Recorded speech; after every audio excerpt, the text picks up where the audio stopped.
So it's been almost a year since I stopped making the frequency videos, and I always wanted to make this video because so many people asked if it's a bot doing it or if it's a person doing it and how it's done. So I'm gonna tell you why, and I'm gonna show you how I did this. So why I wanted to create something that nobody ever created, and this seemed like a good idea to me at the time because nobody would do this stupid job. It just doesn't make any sense. Why would anybody do this?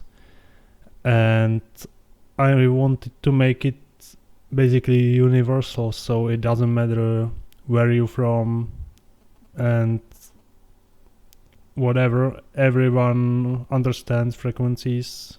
Or I feel like nobody understands frequencies nowadays, but everybody knows about it, right?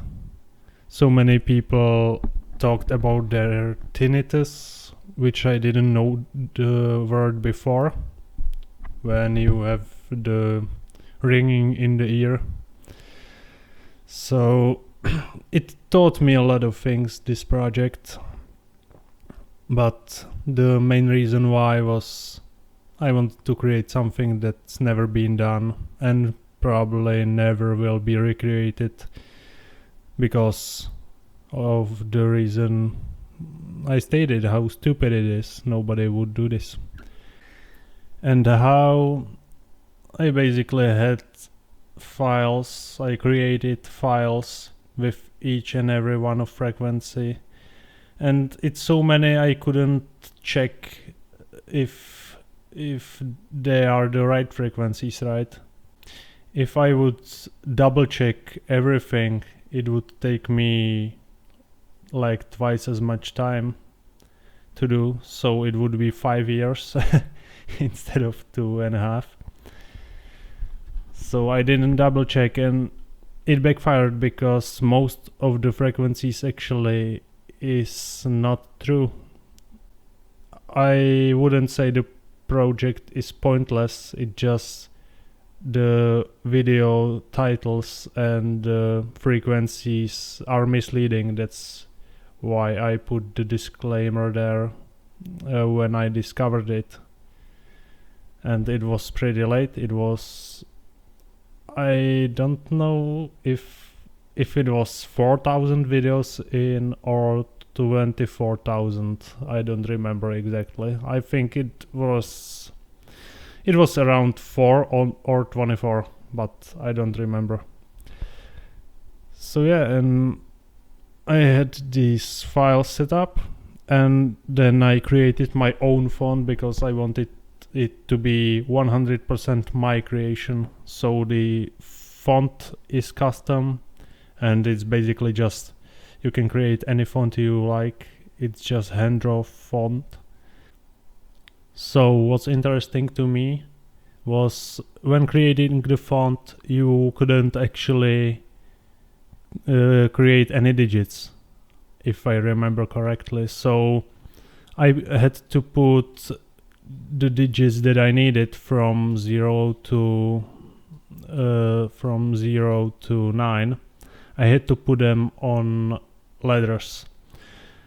I think this was the reason, or I just found it easier to type when I put it on letters. So let's just quickly draw this.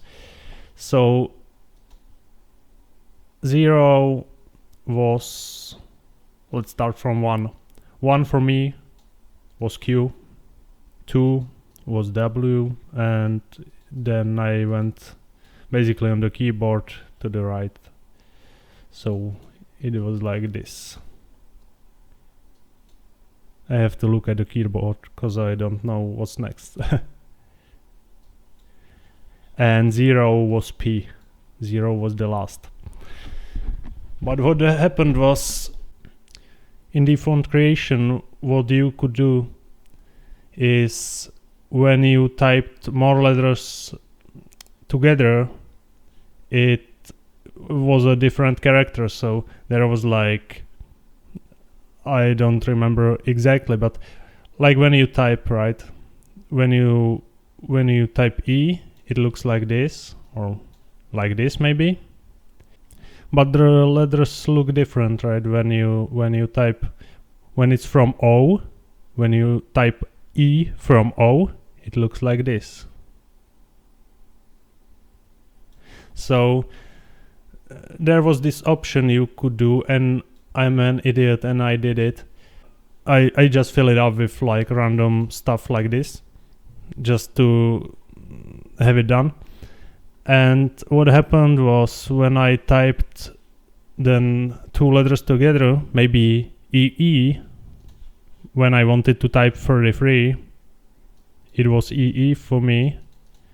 But when I type it together, it looked like this. So like the number 1330, which is normally like this, now was this, because the EE from 33 looked like this. So this is why in all of my videos there's actually a space between the digits. So when you have basically longer than one digit, then there are spaces. So it was like this written. It's not the underscore, it's just a space. I don't know how you write a space. So yeah, that's why it looks like how it looks like, and now how I did it. So as you can see, I have the audio files in the middle, not on the very far right. On the right there are the rendered videos, and one MP3 file had like 1 megabyte, something 1.6 maybe megabytes. So the 20,000 videos had 32 gigabytes, and you can see, I sometimes checked the file name if it's really what it was, because it happened to me like I misclicked and then I realized I made a mistake, and it wouldn't matter because the frequencies are mostly wrong anyways, but I couldn't live with it basically. I had something like an OCD about it, so I had to make sure everything is right, knowing it's not right anyways. It was right from my part, at least, I guess. And yeah, you can see it's not really that time consuming, but it's just really repetitive. So it was 32 gigabytes the source MP3s per 20,000 videos, so it was like 120 gigabytes just the source files. And the videos itself, you can see I have a preset, it's 1 FPS, it has only 1 frame per second to save space, but still the video file is like 11 megabytes each, so per 80,000 videos there's like 100 gigabytes. Yeah, but this is basically the process. Now you know what I did. Took me 2.5 years. It was a long process. I mostly did it after work, before work, whenever I had the time to do it. And I'm happy I did it. It gave me a lot I learned a lot about myself doing this, because it's part of my life, doing this every day, every single day, with no reason at all. Yeah, I don't have grind like this anymore.